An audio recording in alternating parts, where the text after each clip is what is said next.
Hey, Honey Wash Day. This is Toksa Hour, and I am Maggie Ross, and I am live from Porcupine, South Dakota, along the Porcupine Creek where the porcupines roam. Well, I'm going to apologize. For some reason, this morning, I thought I had more time than I did. So I looked and I was like, oh no, it's 10 minutes too. So I was trying to, and then I got a new light. So I was putting that together. And so you can see the difference. It's just a one ring or one um it's it's a whole light, I guess, versus the ring light. And so I'm testing it out today. So here I am. So it's only my second cup of coffee. I hadn't had much time to drink and get all wired up and ready to rock and roll today. And so I was wanting to do a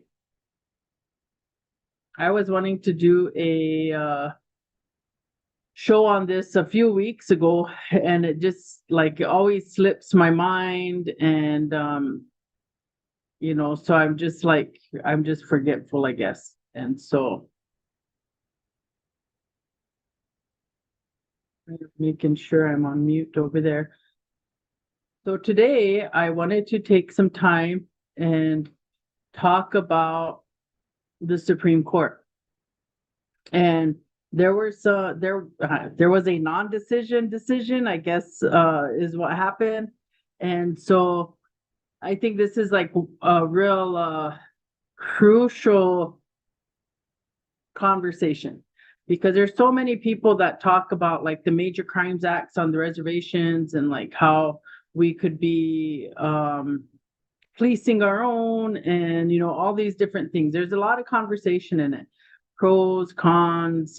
Some people are really comfortable with colonization and occupation and like that, and they like that the great white father solves all our problems. And then there's some of us that don't. We feel like we should be able to resolve our own issues. And so that's what Toksa Hour is going to be talking about today. We're going to talk about pro dog. We're going to talk about plenary powers and the 139-year-old myth of federal authority. And so this is really, really a conversation. I did a TikTok about it, like when this happened. I was so excited. I don't know if the viewers were excited as me, but I was very excited about it because it's just the potential of making change and shift. And so those are things that we need to, my dogs, both of them. Well, I have three in here, but both the other one's over there with his ears up. Mhm. My animals. I have a little chihuahua, and his name is Chewy. And before we get started, I'll just do this. His name is Chewy, and he's really protective of me. He doesn't like it when these other dogs are around me. So hopefully he doesn't get all outrageous and barking around. And then I have the other two, they're pups. They were like abandoned in Pine Ridge. Jimmy brought them both home. Actually brought three puppies home. One didn't make it. But anyways, we have those, and then we have Bruno, who's outside. Anyways, the dog story. So we're kind of refugee people taking the Pine Ridge dogs that people don't want to take care of. Anyways, so let's get into this conversation. I've been wanting to do this for a while. Like I said, it never panned out. And so let's talk about it. One of the things, like I want Toksa Hour. I've always wanted Toksa Hour to be like this thing where we have these conversations about colonization, where we have conversations about who we are as a people. And that's all of it, like that's being all of the things that have happened to us with reservation life. And since 2023, October 7th, I've also included the conversation about the Palestinian people and what they, because it's very similar to me To me, very similar. Like our paths are going in the same, like we went in that path and here they come. And so it's like we are the roadmap to them. And we were the roadmap to also like what they did to in the Holocaust, to the Jewish people in the Holocaust. But there's like new story coming out on that. Like maybe there was a rewriting of the narrative so heavily favoring the Zionist people. So there's a difference between Zionism and Judaism, but Zionism wraps Judaism around itself. So when you listen to Jewish people that are not Zionists, they will tell you that Judaism is a belief and Zionism is nationalism.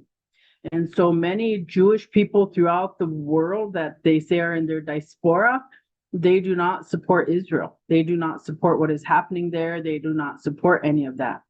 And so you see, and I'm just going to tell you that their Supreme Court in Israel ruled in favor of murdering Palestinian prisoners. And so that's going to be starting soon. That they're not even gonna, they're just gonna murder them. They're just gonna kill them. And that's for if they spoke out against Israel or considered acts of terrorism, they're just gonna kill them. And so what we were seeing happening in Sudan, where they were just this one village where it's just one big old blood spot on the ground that you can see with the Google map or Google, is it Google, not Google map? I can't remember what it's called, Google anyways. And you can zoom in, do satellite image and just see a big red blood spot. Well, that's what's going to be happening in Israel with the Palestinian people more. So we have them destroying Gaza, but now they can take these people that they accuse, and they accuse even children. They just unalived, or they just murdered two children, 10, what was it, 9 and 11, I believe. They called them terrorist suspects. They were suspects. They unalived them. They murdered them. They assassinated them. They were suspects, and they were just going to get water. So that happened. It's disgusting. It's disgusting. So this legitimization of these brutal acts. And so as Lakota people and as Indigenous people of this continent, we know and we understand. We understand what this is and what is happening. Like our history is the example.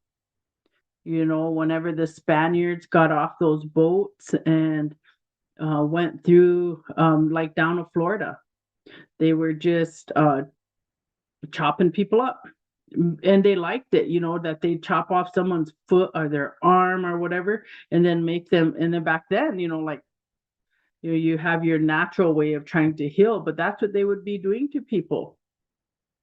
And it was horrific. When I first started, I was in cultural anthropology, and I really, like, you'd see in cultural anthropology, like out of Minnesota, like they really show you this stuff. I mean, like you investigate it. It was hard because I was like one of a few Indian people that were taking these classes, and white people really didn't want to talk about it. They wanted to talk about fluff culture, I think. But anyways, but at Black Hill State, they didn't have cultural anthropology. So I switched and I just became a history major. I was originally a psychology major, but then I switched. I thought I'd become a cultural anthropologist, but then I didn't because they didn't have it at Black Hill State. And going to Black Hill State had me home, closer to home, and I had a sick grandmother. So yeah, anyways, sidetracked. You guys are probably like, all right, Maggie, let's get with it. Let's get with it.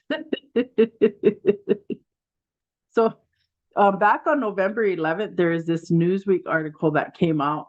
And the Newsweek article said, let's see.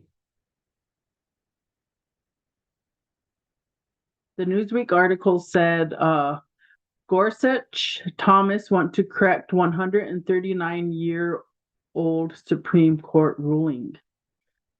Supreme Court Justice Neil Gorsuch, in a dissenting opinion joined by Justice Clarence Thomas, said the court should correct an 1886 decision giving the federal government power over internal affairs in Native American tribes.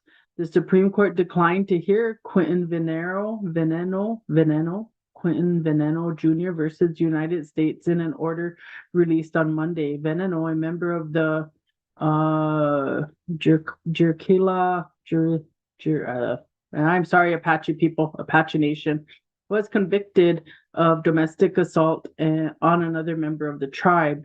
Veneno's attorney argued that the federal government's power over Native American affairs does not extend to criminalizing the intertribal conduct of Indians on Indian land, and called on the court to overturn United States versus Kagama.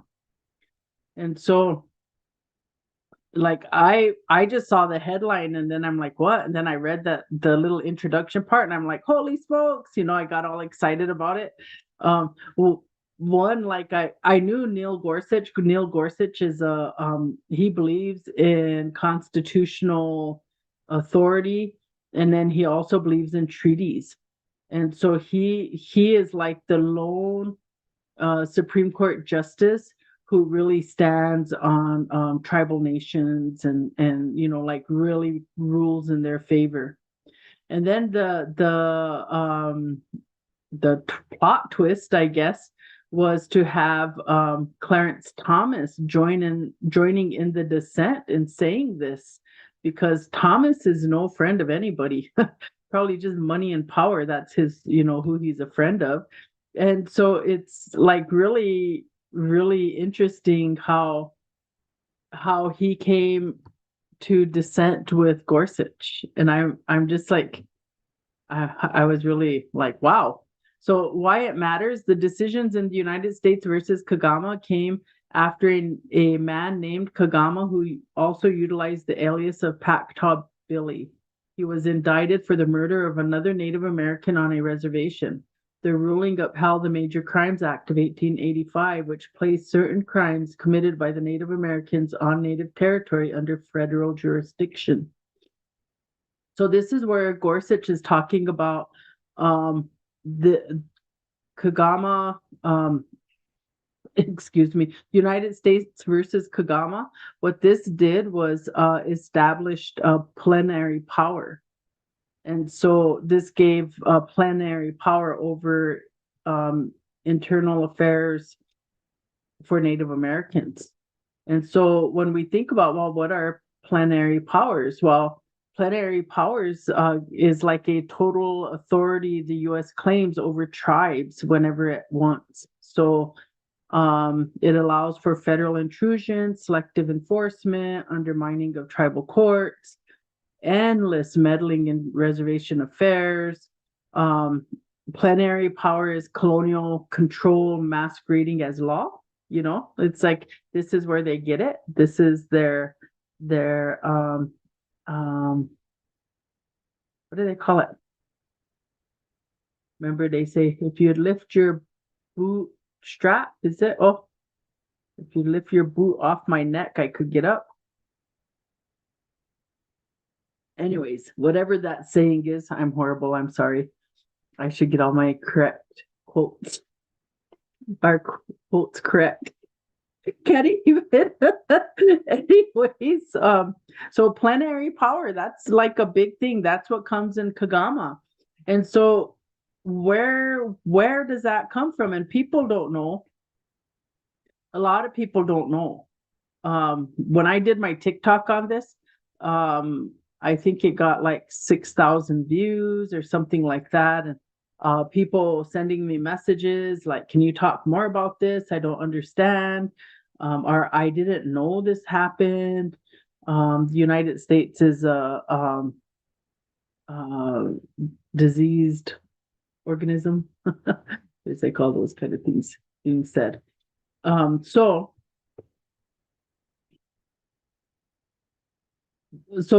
even though like I get really, really excited about it, but it was declined, it's like, that's why there's a dissent. There's two dissenters to it, and it's based off of this. And so there's a couple things, for me that get me excited about it is this is happening in our time. And our history is with the United States, it's like 500 years, right? Lakota people, our history, I have this fly that I don't know why I still have flies. I got to clean my glasses too. So I don't know. We like for Lakota people, um, according to, let's see, let's just say historical record. Um, according to historical record, it says that there is a trapper slash trader guy, and I think his name was I forget.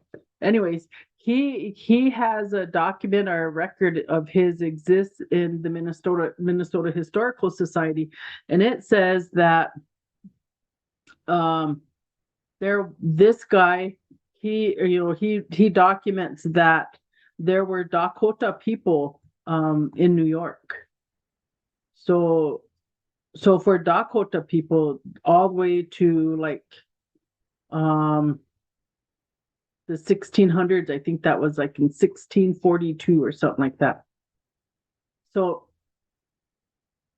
there's like the interaction or where you start seeing people so they're documenting that in I think it's 1642 or 1640 um that they saw somebody and they asked who is that or who are those people, and they said they were Dakota people. So that's all the way over to New York State. And so as Lakota people, we would be I think Albert Whitehat has, like us in his one of his textbooks, he talks about the Oregon Trail and the Bozeman Trail. So those things are happening in like around the 1800s. And so we're having this interaction with just people at this time. There's no like what we have now. And so our interaction is coming, but the biggest difference comes in 1883. So we have like treaty making going on. We have, the concern over land. So in 1851, this is one of the mechanisms in which the federal government wants to divide and conquer us. And so they enter into a treaty with many tribes in this area, and they say, mark your territory. And so everybody agrees that, now we say this, it was agreed upon in a treaty, like the Crow, the Kiowa, Northern Cheyenne, everybody agreed that this was Lakota territory. And so they marked Lakota territory, and everybody marked where their lands were. And so that's in 1851. And then in shortly after that, then we have a couple things that end up happening that start to they're regarding this Bozeman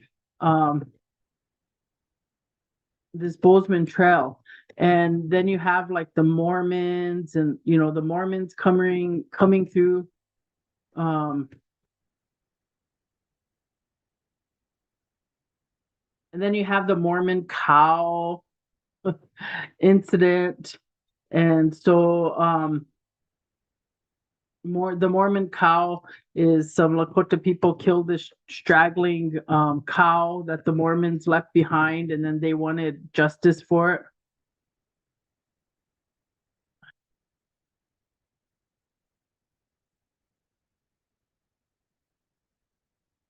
So they had that happen. My nail is really, I should have clipped it off. So that happened like in the middle of the 1800s. Oh, got something stuck in my tooth too. Geez, not making it nice here. So that so you have the Mormon cow. So 1851, you have the Fort Laramie Treaty. 1853 or 54, you have the Mormon cow, and then there's this, where the federal government starts building these forts, and so the Lakota people don't tolerate that. And so then we enter into what the federal government or the American people start talking about Red Cloud's war. And so it's much more than Red Cloud, like Crazy Horse, his whole reputation is built during this time. So this would start happening in around 1864 or 66, 65. And then from there, it goes until 1868. So they're in this conflict, this war with the federal government. And so then what comes of that is the 1868 Fort Laramie Treaty comes. And so, the 1868 Fort Laramie Treaty then specifically sets aside, we concede parts of Wyoming, in Nebraska, and we concede to a certain area. And so that's 1868. So no, we are still Lakota people, we are still sovereign people, we are still our own people in 1868. And so as we think about how these things happen, and so we're put on reservations, we go to the reservations in 1880. Let's see, 1888, is it? The Dawes Act. I'm gonna have to Google real quick. 1887, it says the Dawes Act. So in 1887, they put us on the reservations. And so there's this slow progression, right? There's this progression where it's moving us and we're being stripped of our identity, we're being stripped of our way of life. They come in and they annihilate the buffalo. That's what sustains us. And so they come through and they do that. And then they get us on the reservations. And so one of the things that happens then, so in 1883, well, it was actually in 1881, Crow Dog kills Spotted Tail. And then there's, like the variants of the version the story version on it. So some stories say that Crow Dog and Spotted Tail disagreed. So Crow Dog was like on the traditional side of maintaining our identity and that, and Crow Dog was or Spotted Tail was more about assimilation. And so we read those kind of things in the textbooks, right? Like Crow Dog or Spotted Tail, he went to Washington, D.C. and he saw, and that's what they say, he saw and he knew. And so he just, he really advocated to try to make the best for decisions, to make the best, because there were just too many of them. And so the dissent, and that still continues today on every reservation. You have the traditional and then you have the assimilated, people that think, well, for the best decisions for the people, that's what we need to do. And so that continues today. But anyways, what ended up happening is in Lakota restitution, what they did was, like they have their own type of hearing, they have their own type of justice. And so Crow Dog gave blankets and horses and that to the Spotted Tail family for murdering Spotted Tail. And they accepted it. And so when you go through this type of restitution, like, because you're looking at the harmony of the people, like we have to live together, we have to do, so whatever the decision is that we make here, is what, like stays. And there's a lot of things that come from that, right? Like if you, sometimes there's banishment, but a lot of times it's that restitution, like what do you have to give for doing that?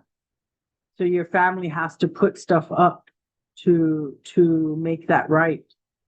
And so no matter what the thing is, so that's what happened. And there was a lot of Euro American people that did not like, because they really liked Spotted Tail. He was a good guy. And so they didn't like that it was just resolved like that. And so then they went and charged him. They charged him and they took him to Deadwood and they found him guilty. And said that, like he was had to be murdered, killed for the act against Spotted Tail. And so Crow Dog asked for time to go home and situate things, right? So he turn himself in. And so when he went to go turn himself in, there is a big blizzard, and there's, according to the news stuff in Deadwood, that people were betting that he wouldn't come back. And here he came back. And so when he came back to stand his crime, then all of a sudden there's these people who wanted to challenge it. And so they took it to Supreme Court. And so that's where we get the ex parte Crow Dog. So in 1883, the Supreme Court overturned it. And they said the justice was resolved in Lakota customs. The recognition that crimes between Indians on their own land belong to the tribe. So they need to resolve those issues, or it's okay that however they resolve those issues. Crow Dog represents what sovereignty looked like before federal overreach. We handled our own justice. I mean, that's just the truth. That's what we did. We handled our own justice. And so because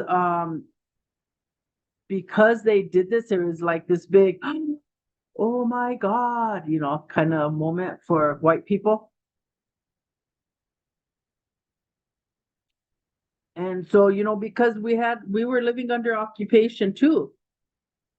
And so you think about the whole time, all of what is going on at that time, like we need to be put into fit into this narrative of being savage, being uneducated, being unskilled, being all of these things, so that we can be like what they did to the Palestinians. We get identified as terrorists, like hostile. That was the term at the time. We were hostiles. And so that's what they did. They needed to continue that narrative. And so this was just one thing. They need to recognize that they don't have this authority over us, so they need to make authority over us. And so what ended up happening then is the Congress passed the Major Crimes Act.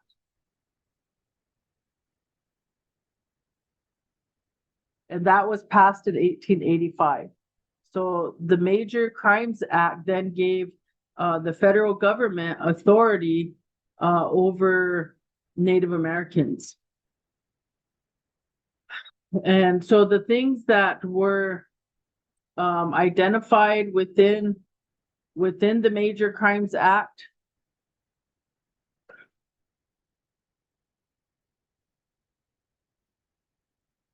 I think there was 7 of them, 7 crimes. Murder. Let's see, there was murder, just being Indian, Josh.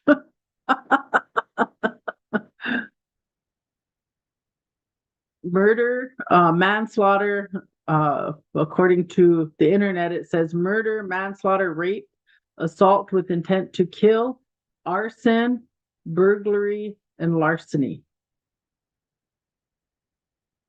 It says this is a Wikipedia source. These crimes applied to offenses committed against both Native Americans and non-Native Americans within Indian country, meaning the federal courts had jurisdiction over defendants and victims if a major crime occurred on tribal land. So in 1885, they create the rule, the Major Crimes Act. So that's that, according to Congress and you think about like what the Justice Marshall, his ruling about being domestic dependents, like all of that, it's just taking away our rights.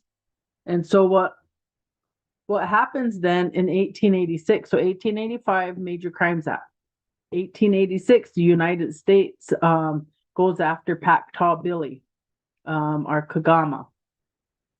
And this goes all the way to the Supreme Court, and the Supreme Court upholds the Major Crimes Act. Yeah, that's what they do. So it invents plenary power. So calling tribes wards, remember, wards, dependents in a state of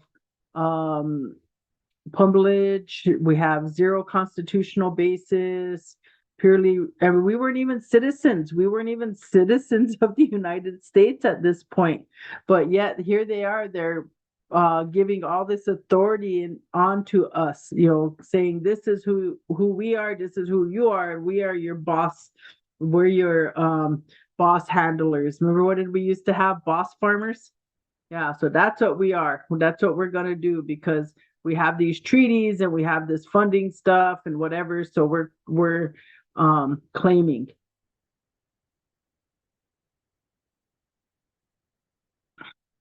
So that happens. And so what Gorsuch is saying is that that is a legal myth that the federal government uses to govern tribal people, native people to this day. So if you can imagine, like if you can imagine what would happen if we were permitted to resolve our own issues, like the mind your own business set would probably go away, or people would say, well, go mind yours over there, then you can't live here amongst us if you're behaving like that. It would bring and empower families again and tioshbais in order to, like, we all have to survive. We have to survive together. We have to live in harmony together. And so we have to rectify wrongdoing. And so that is kind of what Gorsuch and Thomas are saying, is like, there's no such thing. It's false. It's fiction. Plenary powers is fiction. And the tribes use it.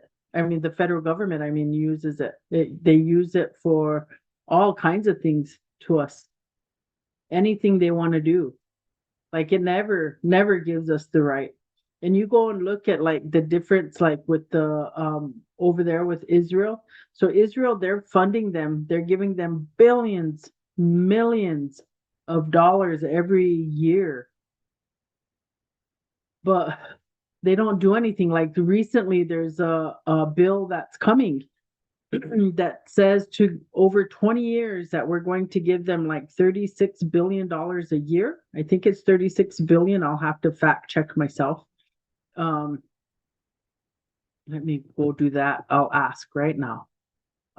So I'm not getting cited for misinformation. So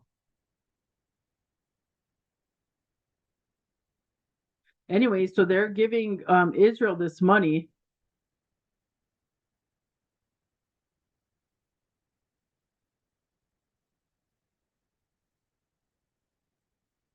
So it is called, it says Israel seeks 20-year military aid deal with the US. And so $4 billion a year for 20 years. That's what we're going to be giving them. Another one says 16.3 billion. So that's the other thing that they do, is like they break these things up. But anyways, they're trying to give money. And so the way they do this package all the time with Israel is they never make it granting. They never make it, because if they give you money in a grant, then they have ties over it. So what they're gonna do, and this is insanely gross, people. So we are going to give them, if it's 4 billion or 16 billion a year, every January 1st that comes, It's going to be a loan. We're giving it to them as a loan. But in January of every year, we forgive the loan. So this taxpayer thing, it's very similar to, if you remember what the tribe did when it forgave its own loans, when it took that COVID money and then they had to pay it back. So what they did instead was they took out loans from the tribe's employment lending program and then forgave the loans. So it's like 3 acts that end up coming out of that, right? There was the initial intent that was illegal, and then they went and borrowed the money and then they forgave it. So it's like 3 times the debt is what they created in that act. But that's what Israel is doing. So Israel is doing they are going to get forgiven. And so there's no accountability. And so and the thing is, how this always happens is we spend the money in the United States with these military people, and then we send the weapons over there. And so all these people are just making billions off of killing Palestinian people and destroying Gaza. Like there's billions, war makes for billions of dollars. And so what does this have to do with this? So one of the things that they do then is in funding for the tribes is they don't even allow us to handle our own money, our own affairs from the very beginning. They create the Bureau of Indian Affairs, right, under the War Department. And so then they create these processes where money comes to the Bureau of Indian Affairs, and then the Bureau of Indian Affairs allocates it out. And a lot of times they did not allocate that out. They misspent it. And, there's enough lawsuits that show what they did with land and how they stole land and all of this other stuff. There's enough evidence. I think Cobell proved it. There was enough. And I think Melaine Wilson was working on some stuff too, a tribal member working at one time. I don't know how that came out. Anyways, so this is a lot of stuff. I mean, like, it is a lot of stuff. And I don't know if we do justice because we don't have conversations. We don't talk about these greater things because we're kind of in the smaller stuff. We're fighting each other. And that's a tactic that happens. And so we always have to think about that. Like, who's feeding us the information and what's their intent? What's their intent for us to react? And so if they keep us, and this is even in the United States where they talk about red and blue, and American people realizing that they're the same bird, different wings of the same bird, and neither of those parties care about the American people. And so that's the same thing that's happening on the reservation. Those people that are working as infiltrators or influencers or whatever to dissent on the reservation, they have no care about us, and we have to realize that. And like, all of a sudden, if you think about those things, like, there are people that probably didn't even know on the reservation, but all of a sudden they appear and then they're influencing with information. So what's the dissent? And yes, there's a lot of things that we need to be talking about here that we do talk about here. But there's a lot of this happening with us, so we cannot come together and we can't look at these bigger issues of what's going on. So they divide us, whether it's tribal council influence of division or it's the federal government's influence of division. We are divided. So we're not coming together. We're not talking about solutions. We're not talking about how do we address this. And so here, when we're looking at what Gorsuch and Thomas are saying is that plenary powers gives them that authority. And so if they didn't have that authority, then if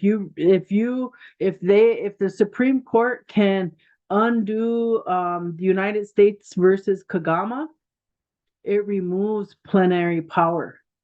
And it gives that power back to the tribes to resolve their own issues.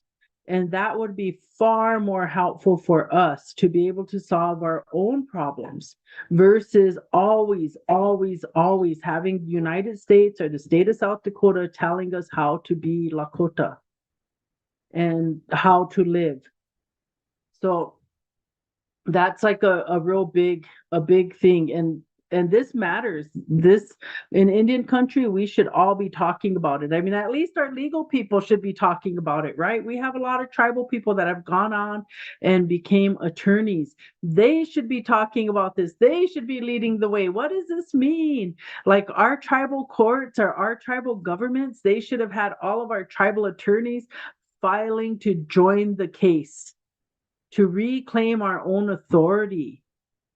That's what should have happened, but I don't know. I'll have to research and find out if any tribe even did that. But that's where we should be. We should be trying to empower ourselves so that we can handle our own matters. Our elders, our council of elders, if we get to create one, they would be able to oversee some of these things, talk about them, the good, the bad, the ugly, do that.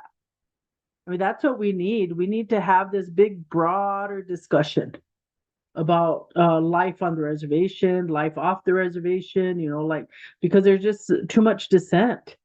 There's too much division going on. So we can't even talk about these things. Like council probably didn't even realize this was going on because whoever their attorneys are, like, I don't know, Steve Gunn, what he's doing with his life. I don't know. He's in California. He's not even here. Like I miss people like Steve Emery, being able to come up and talk about random court things. So when we think about like there's no red, no blue, there's just being Lakota, right? We're trying to live our best life, our good life, as Lakota people. Um, we would want us to be on these pages, the same page. And like I was really proud of the tribe in itself because they made a decision to to pull out of the National Congress of American Indians. And like we're the only like Lakota people doing that at this time. But it's saying like you guys aren't representing us.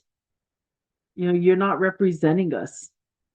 And the National Congress of American Indians, I think, is currently led by the Navajo Nation. And they're like with Trump. They're like making arguments with Trump, for Trump, working with Trump and doing this stuff. And you know how we are as Oglala, we're just like, no, not happening. No, we ain't doing that. We'll sit on the sidelines, get beat up and all of that. Like we just don't want to do that. Like we don't want to give up our soul. At least in that context. They're giving up their soul in all kinds of other contexts, but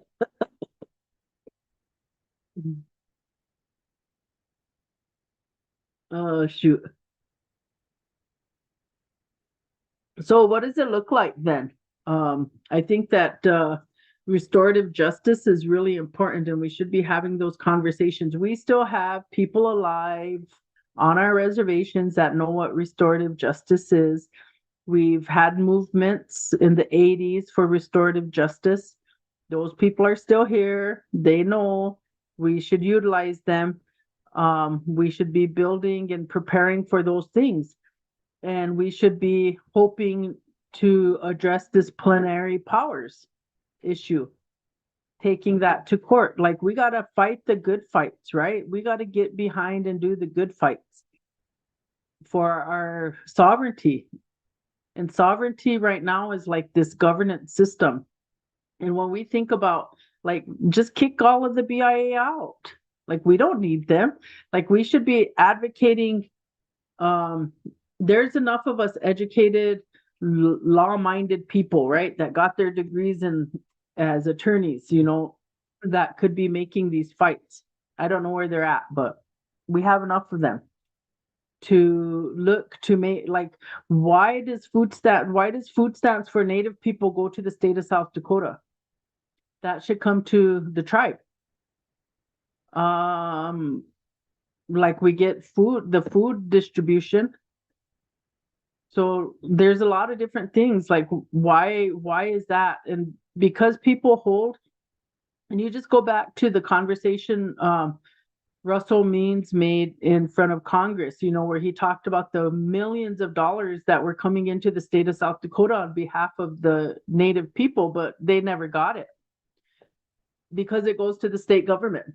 It goes to it's the same thing like with Israel and all their handlers, their military people that are, Lockhart Martin, all those guys, those American companies that influence what's happening in these other countries.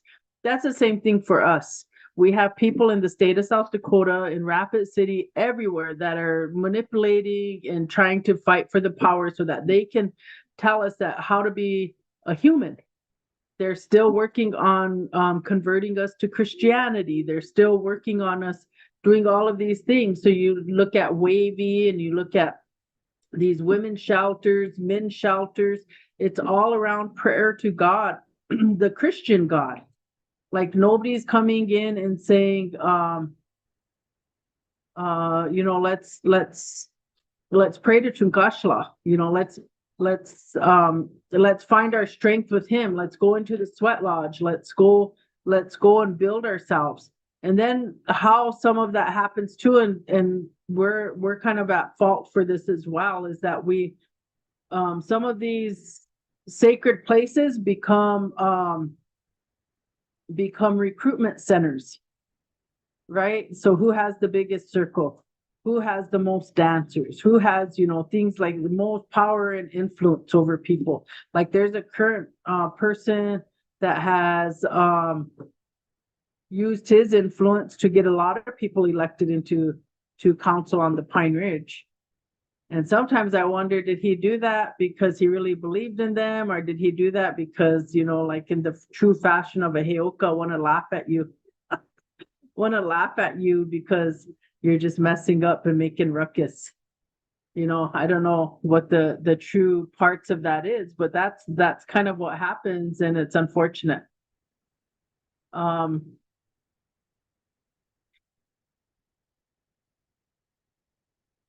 Yeah. So anyways, me and my side conversations, you guys, I need to have a strict script.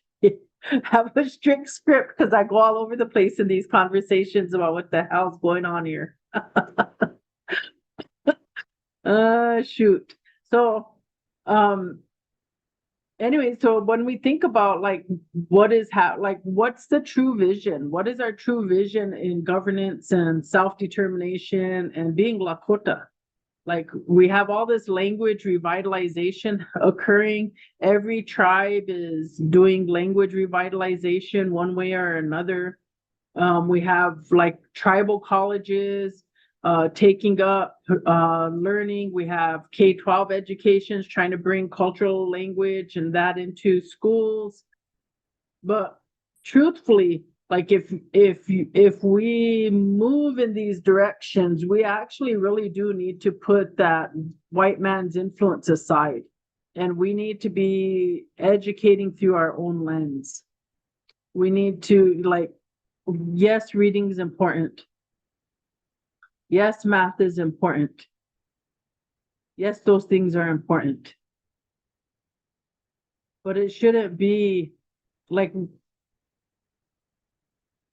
the frustration for me is like where they set these block times and all of that is around deficit modeling. None of it is about acknowledging where someone is and then building them. It's built off of deficit modeling. And then our schools get held back. They get a lot of funding also comes in for our schools at times to help improve student learning outcomes, but it's not student learning outcomes to be Lakota, it's student learning outcomes to be a white person. And so that's the conflict. And we need more of our tribal education departments advocating to make that change. Every one of tribal ed departments in the state of South Dakota through Lakota, Dakota tribes are run by Lakota, Dakota people. And so that transition needs to happen. They need to do the work and pull the people together, however they're going to pull them together.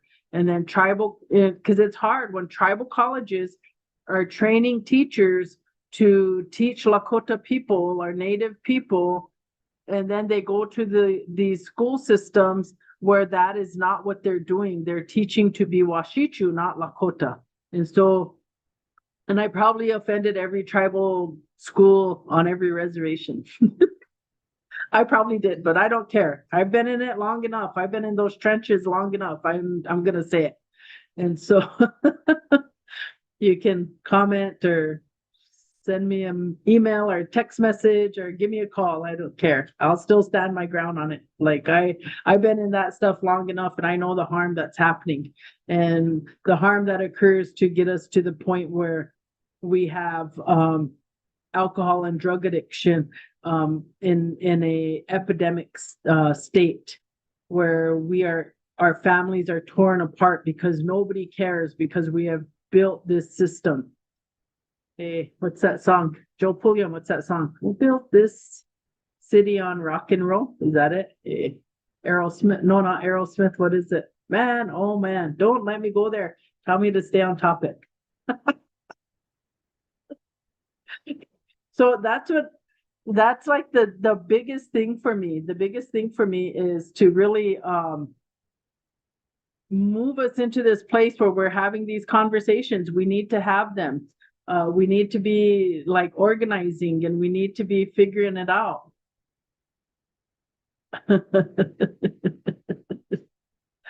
I swear, need more coffee.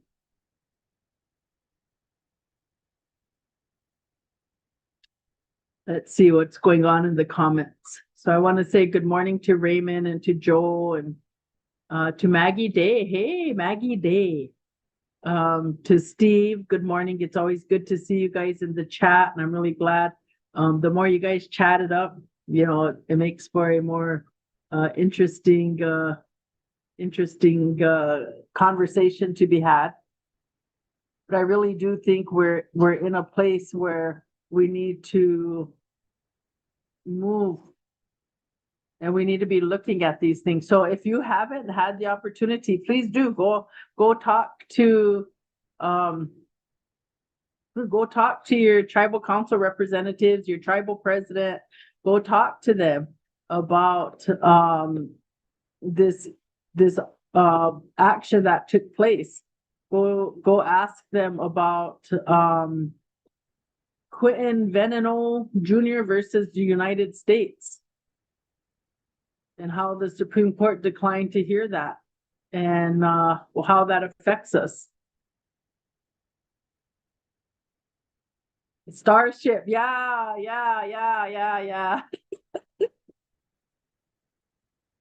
I know it was a ship. Hey, I said Aerosmith, but it wasn't. I was wrong. Starship, yeah. Anyways, so I think like in the bigger parts of moving and educating ourselves and trying to figure out where do we go from here, or how do we continue to advocate for self-governance. And so that's like a very important thing.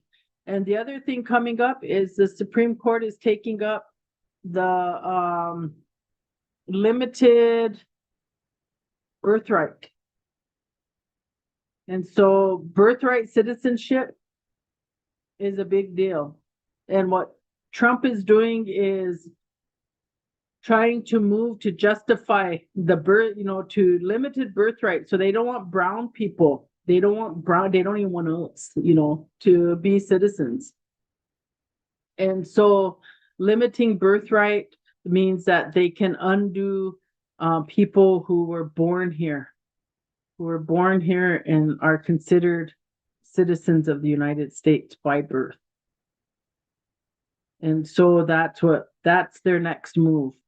And unfortunately, probably Thomas is going to go over on that side of the fence, because he is on that side of the fence. Gorsuch, he might not. Gorsuch is pretty reasonable. I kind of like him. Does he always rule? Do I always agree with his rulings? No, but he does a lot of work for tribal nations, and dealing with those things. And so I do like him for that. The pressure should be on these liberal justices. Like, why are you guys, what's your problem with us? Like, like, what, just because you're controlled, you want us controlled? I don't know. Like, what is their problem? We should figure that out. But birthright citizenship is going to be taken up by the Supreme Court, so we should be watching that, and our tribal councils should be involved in it. Like, we should be sending letters of support or something like that to the court in regards to birthright citizenship. And I will tell you this, that the one thing that Trump has done, how everybody, like how they made immigrants the issue, like immigrants are the bad people. Well, now Trump, through his ICE and all of that, what he has done is he has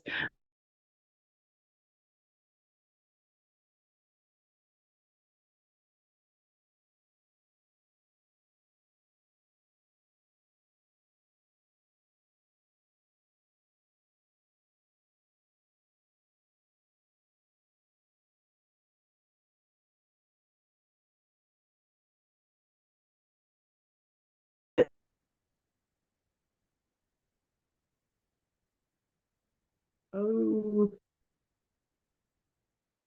we and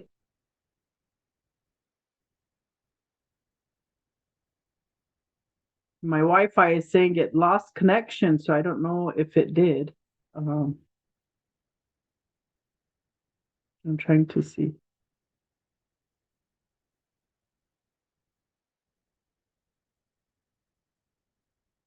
Oh, wow, it looks like we're still connected anyways. Um, so I should probably wrap it up because things are going to be um need changing. Joe Pulliam says we need to go to Lakota leadership, not mere tribal politicians. Yeah, and I think families, you need to go back to your families. Your family should, and that's how it should come. Like, you should make decisions on who speaks for your family, and then go up from there, because oftentimes they say, be careful of somebody who's striving to be a leader. There may be some muckery involved in it. So, something to think about is, how do we do that? So we should be trying to support our Teoshbais and our Tiwahes and our children. Like, start restoring those things. It's not that hard to give your Unchi power, to give her your listening ear, your Gaka, your listening ear. That's not too hard. And then listening and talking to each other versus like, I'm gonna control everything, gonna control the world. And so things should be more grassroots and authentic. Like, we should have authentic leadership, not this popularity contest. We should have leadership based off of people who actually do work and lived work and have good decision making. We need to be building decision making. How do we make good decisions for the people? How do we make good decisions for our families? Because we say we make error, right? We're human and we make error. And in the process of making error, we say we are supposed to learn and grow. But at some, like, decision making and understanding that takes time, it takes thinking, and it takes collaborating, talking to each other about a decision before a decision is made. A long time ago, they used to say that no decision was made for 4 days. Like, people had to really talk about it, you know, um, really figure it out. But now we live in this immediate thing. Make the decision today and move on. Like, instead of just honoring those past processes of like, this is the decision, and then that decision is really talked about amongst the people. And then people come back and make the decision about what it is to do. Tribal shenanigans with my great grandma Russell and grandma probate. Our bloodline doesn't exist. We hide in New Mexico. And there's probably a lot of people like that as well. There probably is. So anyways, internet is now becoming very unstable, so I better get going because now I'm going to get all choppy and interrupted and all of that. So we want to try to find time to make conversation. We want to talk to leaders. We want to talk to each other. Like, what is it to reclaim? Like, can we go back to restorative justice? Can we start handling these things on our own? Does everything have to be a major crimes? Like we became very dependent on bullshit people. That's just the truth. To ask the federal government, that's like the Palestinians asking the IDF to come in and investigate.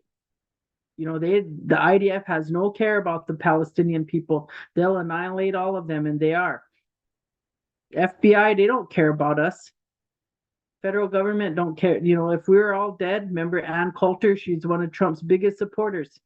Said they didn't kill enough Indians back in the day. So we got to remember that. So, all right, you guys. Things we got to do. Keep busy. Do the good work. Do the good work. Now we need to engage in the good work. Let's try to avoid the dissenting or the divisiveness.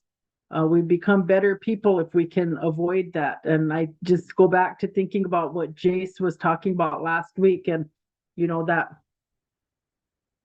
when someone's talking, keeping that closed so that, especially when they're EIing, like when they're just going at it, and so you're not absorbing their negativity, because that's how it's going to transfer. And then also, like, our tongue is our most deadliest weapon, because we can kill people with it, with the words that we say.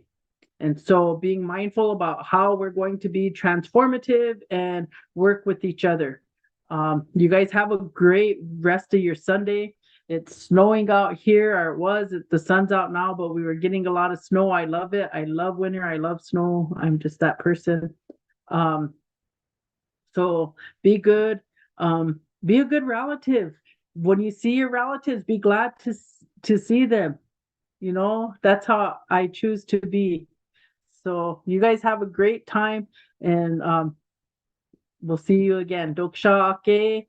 And this is supposed to be my jingle, remember? The prairie rose still blooms. Hey, I gotta finish. I gotta find the person. Like, I asked someone to make the song, but they didn't.